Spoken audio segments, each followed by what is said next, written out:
కొంతమందిని మనం చచ్చి చెడి అడగలేక అడగలేక నోరు తెరిచి సిగ్గు విడిచి సాయం చేయమని అడుగుతాం, మనవాళ్లే కదా అని. కానీ వాళ్ళు అలా అనుకోరు, సాయం చెయ్యరు, సాయం చెయ్యము అని కూడా చెప్పరు. ఇదిగో చేస్తాను అదిగో చేస్తానంటారు. అయ్యో అడిగారే, ఎంత అవసరం ఉండి అడిగారో, సాయం చెయ్యలేకపోయామే, ఎంత ఇబ్బంది పడుతున్నారో ఏంటో అన్న జ్ఞానం కూడా ఉండదు. ఏమీ ఎరుగినట్టు ఏమీ జరగనట్టు చాలా నార్మల్గా మాట్లాడేస్తూ ఉంటారన్నమాట. మనం సాయం అడిగామన్న విషయాన్ని మర్చిపోయి చాలా నార్మల్గా మాట్లాడుతూ ఉంటారు.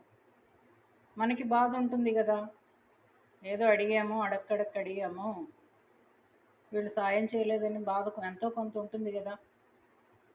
దానివల్ల మనం వాళ్ళు మాట్లాడినంత నార్మల్గా మనం మాట్లాడలేం. అలాంటి వాళ్ళని దూరంగా పెట్టడమే మంచిది. ఇక్కడ సాయం చేయకపోవడం చేయడం సమస్య కాదు, వాళ్ళకి ఆ ఫీల్ లేదు కదా. చెయ్యాలి అన్న ఫీల్ లేదు, చెయ్యలేకపోయాము అన్న బాధ లేదు. రియల్ ఫ్రెండ్స్ అయితే అలా ఉండరు కదా, ఎంతో కొంత బాధ ఉంటుంది కదా, ఏదో రకంగా సాయం చేయాలని చూస్తారు. ఇన్కేస్ చేయలేకపోతే అయ్యో చేయలేకపోయామన్న బాధ ఉంటుంది. వీళ్ళు ఆ టైప్ కాదు.